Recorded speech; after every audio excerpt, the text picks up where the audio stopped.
Ketika engkau lupa denganku, akan ku ingatkan engkau kepadaku. Dan ketika engkau jauh kepadaku, akan ku dekatkan dirimu kepadaku. Tidak ada kasih sayang yang luar biasa di atas dunia ini selain kasih sayang Allah. Berbuat dosa pun kita, Allah menunggu taubat kita. Lupa kita dengan Allah, Allah selalu menunggu kita. Karena Allah tahu kita ini adalah akan berbuat dosa, tetapi Allah tidak pernah bosan menunggu kita untuk kembali kepadanya. سبح اسم ربك الأعلى الذي خلق فسوى وعلى آله وأصحابه رسول الله أجمعين. أشهد أن لا إله إلا الله وحده لا شريك له وأشهد أن محمدا عبده ورسوله لا نبي بعده أما بعد. Puji dan syukur atas kehadirat Allah Subhanahu wa taala, yang mana Allah melimpahkan rahmat dan karunia-Nya kepada kita semua, sehingga kita masih diperkenankan oleh Allah untuk selalu berbuat kebaikan kepada Allah dan menjemput ridhonya Allah. Salawat beriringkan salam, mudah-mudahan masih tercurahnya keselamatan untuk baginda kita, yakninya Nabi besar kita Muhammad sallallahu alaihi wasallam, yang mana yang telah berjuang dengan para sahabatnya, dengan para keluarganya untuk mengeluarkan kita dari alam jahiliyah ke alam Islamiyah. Bapak-bapak, ibu-ibu, kaum muslimin, kaum muslimat yang dirahmati oleh Allah, kita hidup di atas dunia ini, jika kita tarik dalam sejarah, sebelum diri kita dilahirkan di muka bumi ini, terjadilah dialog antara ruh dengan Sang Pencipta, yakninya Allah. Dalam dialog tersebut, ruh kita ini hanya mengenal namanya satu suara. Dalam penciptaan tersebut, kondisi tersebut, kita hanya tahu dengan yang Allah. Kita tidak tahu selain Allah. Lalu Allah berdialog dengan ruh kita. Apa kata Allah? Wahai ruh yang tenang, sesungguhnya engkau akan kukirim ke muka bumi melalui janin seorang ibu. Lalu engkau berbuat kebaikan. Lalu ruh ini menjawab, ya Allah, kenapa engkau utus aku ini ke muka bumi? Sesungguhnya di muka bumi itu adalah tempat kerusakan. Sesungguhnya di muka bumi ini akan menjauhkanku darimu, ya Allah. Jika itu yang membuatku jauh denganmu, ya Allah, aku tidak mau. Jadi sebelum kita lahir di muka bumi ini, Bapak dan Ibu, kaum muslimin, kaum muslimat yang dirahmati oleh Allah, ruh dalam diri kita ini sudah menolak. Lalu apa yang terjadi? Allah menjawab keraguan dari ruh dalam diri kita ini. Wahai ruh, sesungguhnya ketika engkau kirimkan di muka bumi ini, aku tidak pernah meninggalkan engkau sedikit pun. Bahkan aku lebih dekat darimu. Lalu apa yang terjadi? Ruh pun menjawab kembali, jika aku nanti lupa ya Allah, jika aku nanti berbuat keburukan ya Allah, jika aku berbuat dosa ya Allah, di mana engkau ya Allah? Lalu dijawab lagi oleh Allah, aku selalu ada bersamamu. Lalu barulah kita dilahirkan di muka bumi ini. Kata Allah apa lagi? Sesungguhnya ketika engkau lahir di muka bumi, maka engkau akan baru merasakan namanya kasih sayangku. Makanya kita lahir di muka bumi ini dalam keadaan menangis. Kenapa kita menangis? Karena saat itu kita sudah mengetahui diri kita ini akan berbuat dosa di muka bumi ini. Kita mengetahui bahwa dasarnya kita di dunia ini akan melakukan namanya perbuatan yang mengingkari namanya janji Allah. Itulah penyebab kita menangis. Ruh dalam diri kita itu sudah mengetahuinya. Tetapi kata yang indah Allah sampaikan kepada kita dalam surat Al-Taubah ayat 40 dalam penggalannya. Na'udzu billahi minasyaitonir rajim.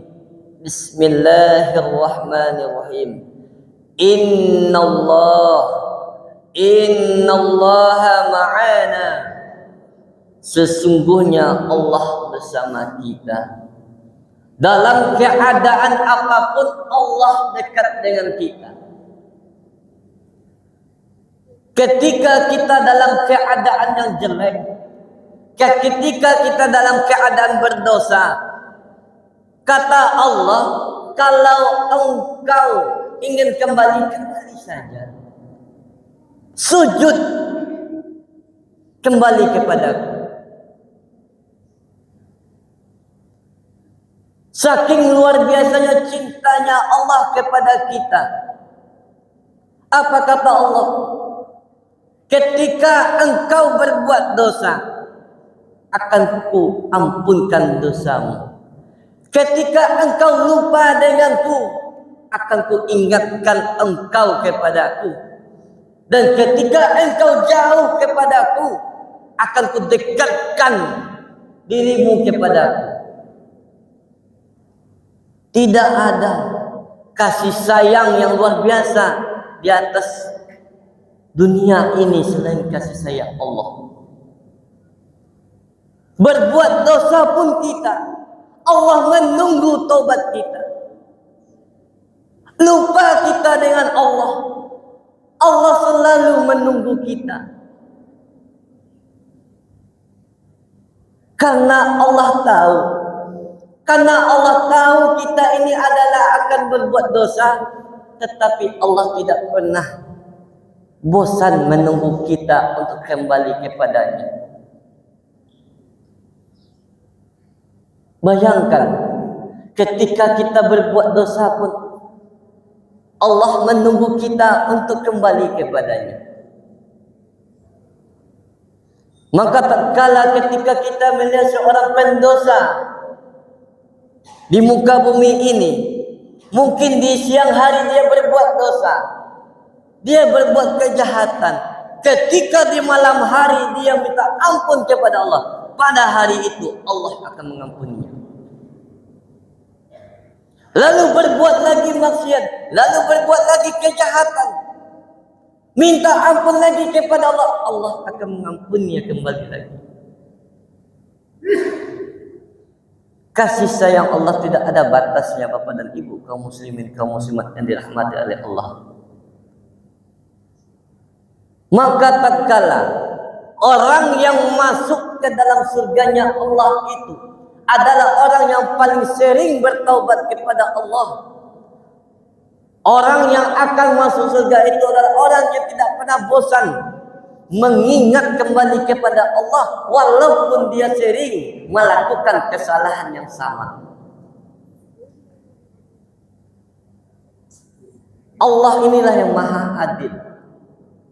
Inilah keadilan yang Allah berikan kepada kita. Kontrak roh diri kita ini kepada Allah, dan Allah membuktikannya. Tidak ada pun satu pun makhluk ciptaan Allah yang Allah lalaikan. Tidak ada pun satu ciptaan Allah, walaupun dia sering mengingkari janjinya kepada Allah, walaupun dia sering berbuat dosa kepada Allah, walaupun dia sering mengecewakan Allah, tetapi Allah masih sayang kepadanya dengan memberikan rezeki, dengan memberikan nikmat hidup, dengan memberikan nikmat rasa takut atas kematian. Itu salah satu bentuk kecintaan Allah. Selagi masih ada rasa takut kita dalam kematian, berarti Allah masih bersama kita. Tandanya kita masih memikirkan bagaimana nasib kita di akhirat nanti. Untuk itu Bapak dan Ibu, kaum muslimin, kaum muslimat yang dirahmati oleh Allah, Allah tidak pernah meninggalkan kita, hanya kita meninggalkan Allah. Allah tidak pernah melupakan kita, hanya kita yang melupakan Allah. Dan Allah tidak pernah menjauh dari kita, hanya kita saja yang jauh dari Allah. Tetapi ingat Bapak dan Ibu, kaum muslimin, kaum muslimat yang dirahmati oleh Allah, termasuk diri saya sendiri, ketika kita jauh, ketika kita lupa, dan ketika kita tidak mau berbuat kebaikan lagi, jika ada sedikit rasa iman kita, ketika ada rasa sedikit rasa penyesalan dalam diri kita, kembali kepada Allah. Buang baju kotor kita ini, buanglah rasa penyesalan kita ini dengan sujud kepada Allah. Kapanpun, dalam hadis riwayat mengatakan, seringlah bertobat, dan waktu bertobat yang paling makbul itu adalah di sepertiga malam. Batasnya adalah ketika menjelang azan subuh. Sering kita bertobat. Salat taubatlah kita. Jadikan salat taubat ini sebagai rutinitas kita lakukan. Walaupun kita merasa belum ada melakukan dosa, tetapi ingat Bapak dan Ibu, kita tidak tahu mana amalan yang kita diterima oleh Allah. Tatkala ketika kita berbuat dosa, tetapi kita sering melakukan amal ibadah, walaupun sekecil biji zarah, mungkin sebesar biji zarah inilah yang akan mengantarkan kita ke dalam surganya Allah. Dan itu yang Allah nilai dalam kebaikan dalam diri kita ini, kebaikan sebesar biji zarah ini. Berdakwahlah kita di muka buminya Allah. Kita tidak tahu dakwah mana yang Allah terima, dakwah mana yang Allah berikan keselamatan untuk diri kita. Mari kita berdoa bersama-sama. Kita doakan saudara-saudara muslim kita, sesama muslim kita. Mudah-mudahan yang masih belum berbuat baik, kita doakan berbuat baik. Yang masih belum dekat dengan diri Allah, kita dekatkan saudara kita kepada Allah, termasuk diri kita sendiri. Mengajak orang tersebut bukan tandanya kita alim. Mengajak kebaikan itu bukan kita berarti orang-orang bertakwa, tetapi mengajak kebaikan itu salah satu bentuk kepedulian kita sesama muslim. Bukan kita tanda orang alim, tetapi inilah bentuk kepedulian kita yang diajarkan oleh Rasulullah SAW untuk saling bersama-sama kita membantu saudara-saudara kita untuk masuk ke dalam surganya Allah. Rasulullah saja mau menunggu kita. Kenapa kita tidak mau mengajak saudara-saudara kita yang lainnya untuk masuk ke dalam surganya Allah? Mungkin hanya itu dapat kami sampaikan pada kajian subuh kita pada hari ini. Apabila ada kata-kata salah, mohon dimaafkan. Wabillahi taufiq wal hidayah. Assalamualaikum warahmatullahi wabarakatuh.